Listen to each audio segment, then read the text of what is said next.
So, you want to hear a story about a little revenge? Buckle up because this one's a wild ride. It all started a few years ago when I landed what I thought was my dream job at a pretty prestigious marketing firm. My boss, let's call him Mr. Sterling, seemed like the real deal at first. He was charismatic, sharp, and had this air of invincibility. But it didn't take long for the mask to slip. Underneath that shiny veneer was a man who thought rules were for other people. He wasn't just a tough boss, he was a tyrant. He'd take credit for our team's work in big meetings, then tear us down behind closed doors for the tiniest mistakes. He'd make us work insane hours, weekends included, with the constant threat of being replaced hanging over our heads. The office atmosphere was thick with fear. We were all walking on eggshells, too scared to lose our jobs in a competitive market to speak up. I saw good people, talented people, get chewed up and spit out by this guy. I started documenting everything, every nasty email, every unreasonable demand, just in case.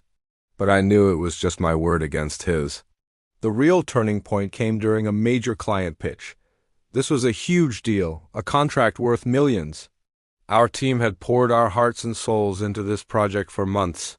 The night before the final presentation, Sterling called a late-night meeting. He looked more stressed than I'd ever seen him. He revealed that our main competitor had a surprisingly similar pitch, and he was convinced they had an inside source. Then he dropped the bombshell. He wanted me to use my tech skills to access our competitor's internal server. He didn't say hack, but his meaning was crystal clear. He wanted me to illegally obtain their final presentation files. My blood ran cold. This wasn't just shady, this was a serious crime. I stammered something about the risks, the legality. He just laughed. He told me, in this world, you either eat or you get eaten. Don't be naive. Then came the threat.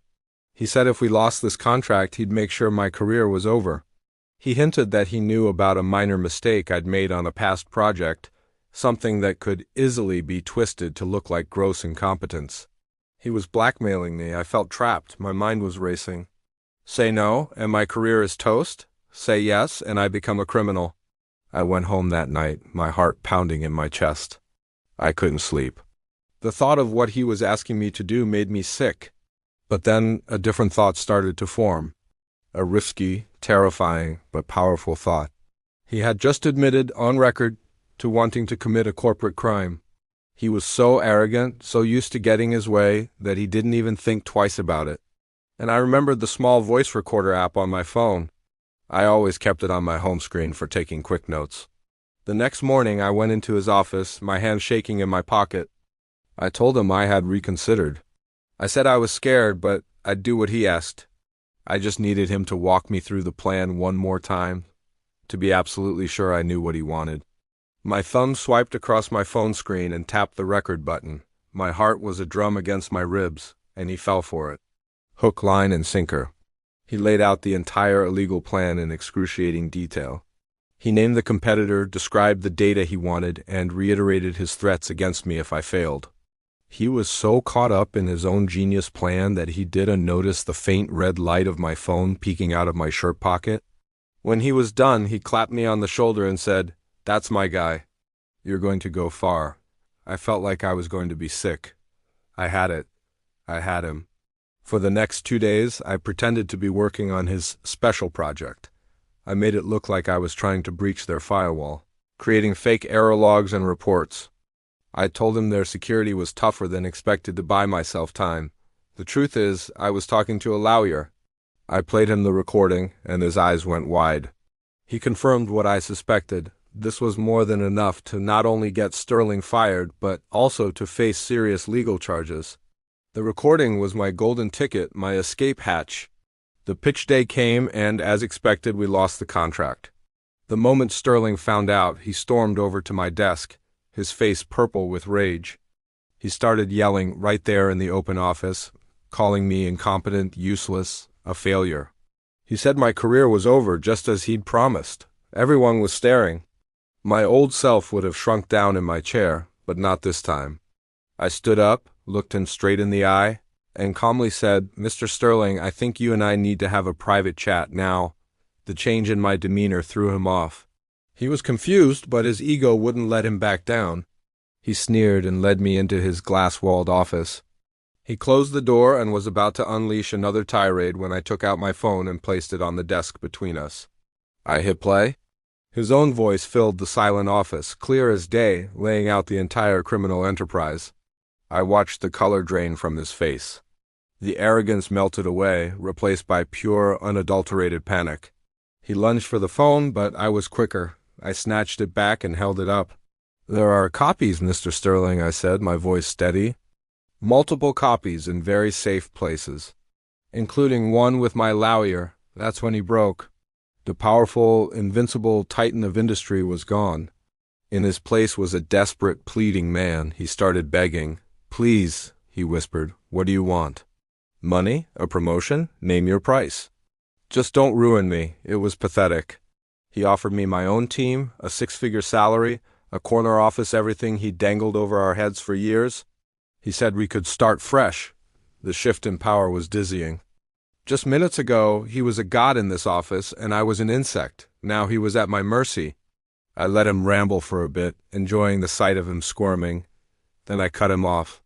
"I don't want your money, Sterling," I said. "And I certainly don't want to work for you," I told him my terms. He would walk out to the board of directors, confess to everything, and announce his immediate resignation. He would also have to write a formal letter of apology to the entire team, acknowledging his abusive behavior and taking full responsibility. If he did that, I would agree not to press criminal charges. The recording would simply disappear. He looked like I had punched him. His reputation was everything to him. But he knew he had no choice. It was either public humiliation or potential prison time. He chose humiliation. He stumbled out of his office, looking like a ghost, and did exactly as I said. The fallout was immediate. The board was horrified. An internal investigation was launched, and let's just say a lot of his dirty laundry came out. He was gone by the end of the day. The next morning there was a new energy in the office. It was like a storm had finally passed. People were smiling, talking freely. It felt like we could all finally breathe. I didn't stick around much longer myself. I had my justice. I submitted my own resignation a week later, with a glowing recommendation from the interim management, of course.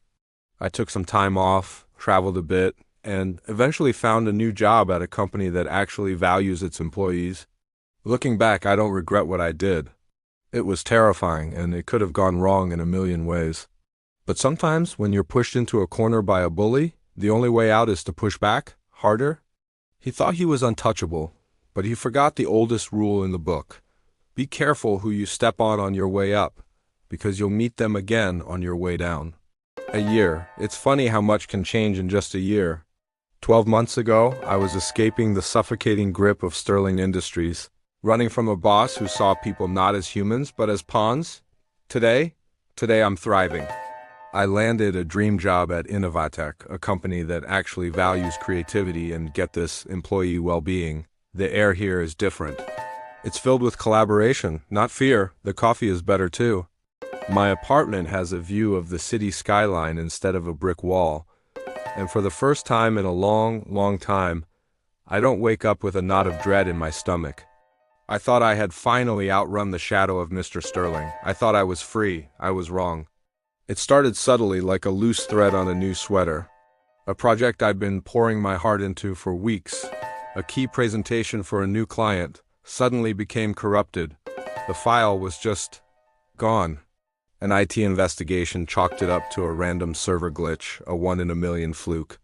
My team was understanding, we rallied, and we managed to recreate most of it from backups and frantic late-night sessions. I dismissed it as bad luck, but then the whispers began.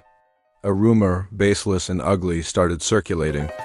It claimed I was taking credit for other people's work, that my big ideas were stolen. It was a lie, crafted so cleverly it was hard to disprove. It stung, not just because it was false, but because it was the exact kind of poison Sterling used to spread. My boss thankfully saw through it, but the damage was done. The trust I'd built with some of my colleagues felt strained. The unease didn't stop there. It followed me home. That feeling of being watched, a prickle on the back of my neck as I walked from the subway. I'd glance over my shoulder and see nothing but the usual evening crowd. I started double-checking the lock on my door, jumping at the sound of the building's old pipes groaning. I told myself I was being paranoid, that the stress was getting to me. I was just spooked from my past. But the feeling persisted, a cold, creeping dread that coiled in my gut. It was a familiar feeling. It was the same dread I felt every time Mr. Sterling would walk down the hall at my old job. That's when I knew. This wasn't bad luck. It wasn't paranoia. This had Sterling's fingerprints all over it. He was a man who never forgot a slight, and to him, my escape was the ultimate betrayal. He couldn't stand seeing me succeed while he wasn't pulling the strings. This was his revenge, a slow, methodical dismantling of the new life I had built. He wasn't just trying to ruin my career. He was trying to break my spirit, to drag me back into the darkness I had fought so hard to leave behind. And the scariest part? He was doing it from the shadows, making it look like I was the one falling apart. One afternoon, while I was staring blankly at my screen, rereading a passive-aggressive email that felt eerily familiar in its phrasing, someone pulled up a chair. It was Jessica. She was one of the senior developers, brilliant, no nonsense, and someone I admired from afar. "You look like you've seen a ghost," she said, her voice low. I just shrugged, not wanting to sound crazy. But she didn't let it go. "The file corruption, the rumors, this doesn't feel random. I've seen this kind of corporate sabotage before. It's targeted." Her directness was a relief. I took a deep breath and decided to trust her. I told her everything. About my old boss, Mr. Sterling, his manipulative tactics, and my growing suspicion that he was behind all of this. I expected her to back away slowly, but instead she just nodded. "Okay," she said. "So we fight back?" Jessica was a godsend. She was a digital native, a wizard with code and data. While I understood Sterling's mind, she understood the digital battlefield he was using. Our first step was to find proof. We couldn't go to our boss with just a feeling. We needed evidence. Jessica suggested we start with the corrupted file. The official IT report was clean, but Jessica believed a professional could hide their tracks. She spent the weekend running a deep forensic analysis on the server logs from a secure, personal laptop. She called me late Sunday night, her voice crackling with excitement. "I found it," she said. "A ghost in the machine. A temporary, anonymous user account was created just minutes before your file was accessed and deleted. The IP address was masked through a dozen proxies, but the final exit node. It's a private server registered to a shell corporation." I held my breath. "Let me guess," I said. "A shell corporation with ties to Sterling Industries." There was a pause. Bingo! It was the first piece of solid evidence, a digital breadcrumb leading back to him. But it wasn't enough. Next, we tackled the rumors. This was harder. Slander is slippery. Jessica suggested we set a trap. We knew the lies were spreading through company chat and email, so we decided to plant some bait. I drafted an email to a small, trusted group of colleagues about a confidential new project, including some very specific, slightly unusual details. We then used monitoring software ethically and only on my own accounts to track how that specific information traveled. It didn't take long. Within 48 hours, a distorted version of our secret project was being discussed by a person in another department, someone I barely knew. We had our leak.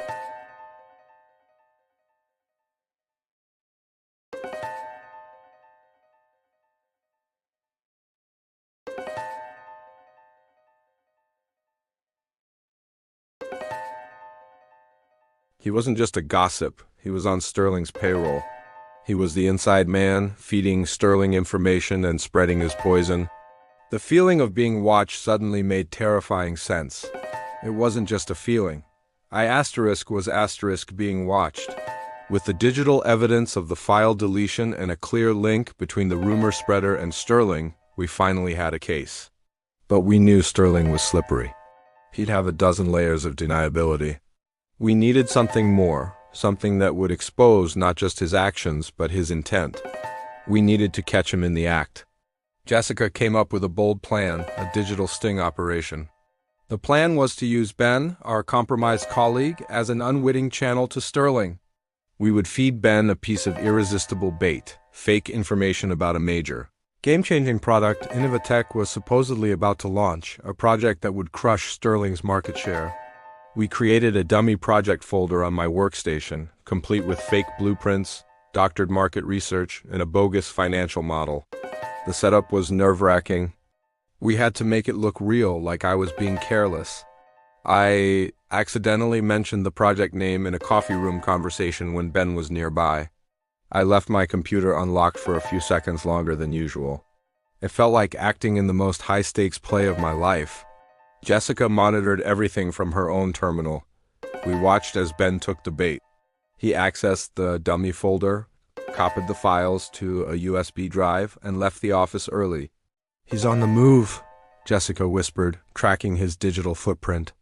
We knew he was going to meet his handler, or maybe even Sterling himself.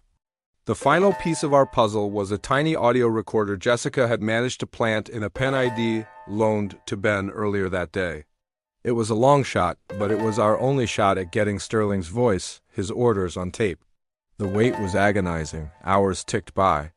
We sat in Jessica's apartment, staring at a silent screen, waiting for the recorder's signal. Finally, a notification popped up. The audio file was uploaded. My heart hammered against my ribs. We clicked play. At first, it was just muffled street sounds, then a car door. Then we heard Ben's nervous voice and another voice. A voice I would recognize anywhere. Cold, precise, and dripping with arrogance. It was Sterling. "Did you get it?" he asked, then confirmed he had the files. And then came the part that made my blood run cold. "Good," Sterling said. "This is just the beginning. By the time I'm done, she won't be able to get a job cleaning floors. She will regret the day she ever walked out on me. We're going to erase her. It was all there. The motive, the malice, the confession. We had him, we had everything. The long shadow he cast was finally illuminated, and we were ready to step into the light. My new life wasn't just going to be something I had to protect. It was something I was going to fight for. And this time, I wasn't fighting alone.